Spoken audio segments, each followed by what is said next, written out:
నమస్కారం సార్. నమస్తే అండి. సార్ థైరాయిడ్ సమస్య. యాహ్! అసలు ఈ సమస్య రావడానికి ముఖ్య కారణాలు ఏంటి సార్?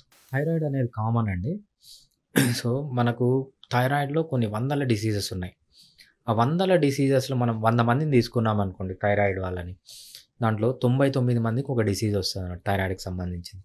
దాన్నేమంటామంటే హషిమోటోస్ హైపోథైరాయిడ్ అంటామనమాట. ఓకే. మిగిలిన 1%కే కొన్ని వందల డిసీజెస్ వస్తాయి. కానీ 100 మంది థైరాయిడ్ ప్రాబ్లమ్ ఉన్న వాళ్ళని తీసుకుంటే దాంట్లో 99 మందికొచ్చే డిసీజ్‌ని మనము హషిమోటోస్ హైపోథైరాయిడ్ అంటామనమాట. Okay sir. ఈ హషిమోటోస్ హైపోథైరాయిడ్ అంటే ఏంటి అని చాలా ఇంపార్టెంట్ తెలుసుకోవాలి థైరాయిడ్ ప్రాబ్లమ్ ఉన్నవాళ్ళు. సో, నార్మల్‌గా ఏంటంటే మన బాడీలో ఒక బ్యాక్టీరియా వచ్చింది, ఒక వైరస్ వచ్చింది, ఒక ప్రోటోజోవన్ వచ్చింది. మన డిసీజ్ కాజింగ్ ఆర్గానిజం లోపలికి ఎంటర్ అయింది. మన ఇమ్యూన్ సిస్టమ్ ఏం చేయాలి? దానికి అగెన్స్ట్‌గా ఫైట్ చేసి వాటిని చంపి మనల్ని హెల్తీ చేయాలి. అదే కదా ఇమ్యూన్ సిస్టమ్ అంటే. బట్ ఈ హషిమోటోస్ హైపోథైరాయిడ్‌లో ఏమవుతుందంటే మన థైరాయిడ్ గ్లాండ్‌లో కొన్ని సెల్స్ ఉంటాయన్నమాట. దాన్ని థైరోసైట్స్ అంటాం. Okay sir. ఇక్కడి నుంచే మనకు T3, T4 హార్మోన్స్ వస్తాయి. ఓకే ఆ సార్. థైరోసైట్స్‌ని ఒక ఫారిన్ బాడీ అనుకొని చంపడం మొదలుపెడుతుంది. ఎప్పుడైతే మన బాడీ సెల్స్‌నే చంపడం మొదలుపెడుతుందో ఈ థైరాయిడ్ హార్మోన్ అనేది పడిపోతుందన్నమాట. ఫర్ ఎగ్జాంపుల్ హోమియోపతి డాక్టర్ దగ్గరికొచ్చేటప్పటికి థైరాయిడ్ అనేది 50% చనిపోయిందనుకోండి. హోమియోపతి మెడిసిన్స్ ఏం చేస్తాయంటే ఆ థైరాయిడ్‌ని మళ్ళీ బతికిస్తాయి. 50% చనిపోయింది. నెక్స్ట్ 60% బతుకుతుంది. 70% బతుకుతుంది. 80% బతుకుతుంది. 90% over a period of time ఏంటంటే ఫుల్‌గా నార్మల్‌గా అయిపోయి కంప్లీట్‌గా అది బతికి దాని హార్మోన్స్ అనేది సెక్రీట్ చేస్తుంది. ఓకే. అది హోమియోపతి చేసే పని. ఓకే. ఓకే. అలోపతి ఏం చేస్తుందంటే మీకు 50% థైరాయిడ్ చనిపోయింది కదా! వీళ్ళు ఏం చేస్తారంటే ఆ థైరాయిడ్ చేసే పని ఏంటి? 3T, 3,4 హార్మోన్స్ ఇస్తది. వీళ్ళు బయట నుంచి మీకు T3, T4 హార్మోన్ ఇస్తారు. ఓకే. థైరాయిడ్ ఏమనుకుంటది? నేను 50% చనిపోయినాను. నాకు ఎట్లా బయట నుంచి హార్మోన్స్ ఇస్తున్నారు. నేను ఇంకా మిగిలింది కూడా ఎందుకు చేయడము? అవన్నీ చేస్తానే కాబట్టి 50%ది 40% బతుకుతుంది. 40ది 30 అవుతుంది. అట్లా స్లోగా కంప్లీట్‌గా థైరాయిడ్ మొత్తం చనిపోయి కంప్లీట్‌గా మీరు బయట నుంచి డిపెండ్ అయిపోతారు. సో, ఇది అలోపతికి హోమియోపతికి ఉన్న డిఫరెన్స్ అన్నమాట. ఓకే. ఓకే మొన్ననే సార్. ఒక కేసు ఉంది. మా క్లినిక్ పక్కనే ఒక పెద్ద హాస్పిటల్ ఉంటుంది. ఆ హాస్పిటల్‌లో నర్స్ అన్నమాట ఆమెకి. జస్ట్ 19 ఇయర్స్ ఆమెకి. వాళ్ళు ఏదో రొటీన్‌గా చెక్ చేయించుకుంటుంటే ఫ్రీగా వచ్చిందని చెప్పి ఆ 19 ఇయర్స్ అమ్మాయికి థైరాయిడ్ బయటపడింది. వెంటనే ఇంకా చెక్ చేస్తే నా వీడియో వచ్చింది. సార్ మన పక్కనే కదా ఉండేదని ట్రీట్మెంట్‌కి వచ్చిందనమాట. 3 మంత్స్ మెడిసిన్స్ వాడింది హోమియోపతి. నార్మల్ అయిపోయింది. వెళ్ళిపోయింది. ఓహ్! సో, హోమియోపతిలో అంత ఇంపార్టెంట్. మీకు థైరాయిడ్ ప్రాబ్లమ్ నుంచి కంప్లీట్‌గా రిటర్న్ రావాలి. మీ థైరాయిడ్ గ్లాండ్ నార్మల్‌గా ఉండాలి. మళ్ళీ మీ థైరాయిడ్ గ్లాండ్ 100% పనిచేయాలంటే homeopathy treatment is the best అనమాట. అంత మంచి ట్రీట్మెంట్ మనకు హోమియోపతిలో ఉంటుంది. మనం మెయిన్‌గా రీజన్ చూసుకున్నప్పుడైతే లైఫ్ స్టైల్.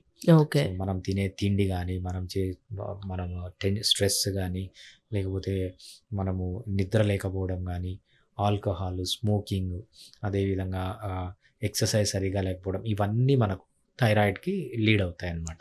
Okay sir. మరి థైరాయిడ్ వచ్చినప్పుడు అసలు కనిపించే సింప్టమ్స్ ఏంటి సార్? రైట్. హషిమోటోస్ హైపోథైరాయిడ్ వచ్చినప్పుడు మనకేంటంటే మెయిన్‌గా చాలా ఇంపార్టెంట్ సింప్టమ్స్ కనిపిస్తాయన్నమాట. ఫస్ట్ వీళ్ళు చేసేది ఏంటంటే వీక్‌నెస్. బాగా వీక్‌గా అయిపోతారు. Weight gain, unexplained weight gain అనమాట. వితిన్ 1 మంత్, 2 మంత్స్ వాళ్ళు తక్కువ తిన్నా కూడా వెయిట్ గెయిన్ అయిపోతూ ఉంటారు. తర్వాత హెయిర్ ఫాల్ ఉంటది వాళ్ళకి. జుట్టు బాగా ఊడిపోవడము. దాని తర్వాత వీళ్ళకేంటంటే కాన్‌స్టిపేషన్ రావడం. అంటే మోషన్ రోజు రాకపోవడము. దాంతోపాటు రెస్పిరేషన్ అంతగా ఉండదనమాట. చాలా అంటే గాలి పీల్చుకున్న డీప్ రెస్పిరేషన్ ఉండదు. చాలా షాలో రెస్పిరేషన్ ఉంటుంది. ఓకే. సో, దాంతోపాటు బాగా వీక్‌నెస్ ఉండడము, బాగా నిద్ర రావడము, కొంచెం చలి తట్టుకోలేకపోవడం అనమాట. అంటే ఓకే. బేసిక్ మెటబాలిక్ రేట్ తగ్గిపోతుంది. మెయిన్‌గా థైరాయిడ్ హార్మోన్స్ చేసేది ఏంటంటే మీ మెటబాలిక్ రేట్ పెంచుతాయి. ఓకే. మీ బాడీలో హీట్ పుట్టిస్తాయి అనమాట. ఎప్పుడైతే తగ్గిపోతుందో చిన్న చిన్న వాటికి కూడా కొంచెం చలికి తట్టుకోలేకపోవడం ఇవన్నీ మనము ఈ థైరాయిడ్‌లో కామన్‌గా చూస్తుంటాం. అంతే విమెన్‌లో అయితే ఎస్పెషల్లీ యంగర్ విమెన్‌లో అయితే ఇమ్మీడియేట్‌గా హార్మోనల్ డిస్టర్బెన్సెస్ వచ్చి పీరియడ్స్ రాకపోవడము, పీరియడ్స్ పోస్ట్‌పోన్ కావడము.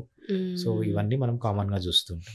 Okay sir. Sir food habits కూడా ఇది రావడానికి ప్రభావితం అవుతాయంటారా? రైట్. ఎక్కువ జంక్ ఫుడ్ తిన్నా లేకపోతే ఇంట్లోవి తిన్నా కూడా విపరీతంగా తినడము, టైం మెయింటైన్ చేయకపోవడం అలా చేసినా కూడా వస్తాయా?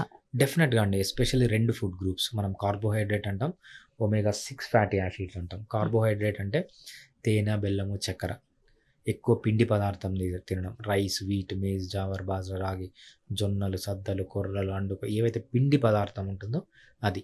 దాంతోపాటు బాగా తీయగున్న ఫ్రూట్స్, మ్యాంగోస్ కానీ, పైనాపిల్స్ కానీ, ఆరెంజెస్ కానీ, ఇవంతా షుగర్ బాంబ్స్ అనమాట ఇవి. సో ఇవి షుగర్స్ ఎక్కువ తీసుకోవడము. దాంతోపాటు omega 6 fatty acids. Omega 6 fatty acids అంటే ఏంటంటే vegetable oils, sunflower oil, safflower oil, ఏదైతే సీడ్ నుంచి తయారు చేస్తారో ఆయిల్, వీటిలో అన్నిట్లో ఇన్ఫ్లమేటరీ కండిషన్ ఉంటుంది.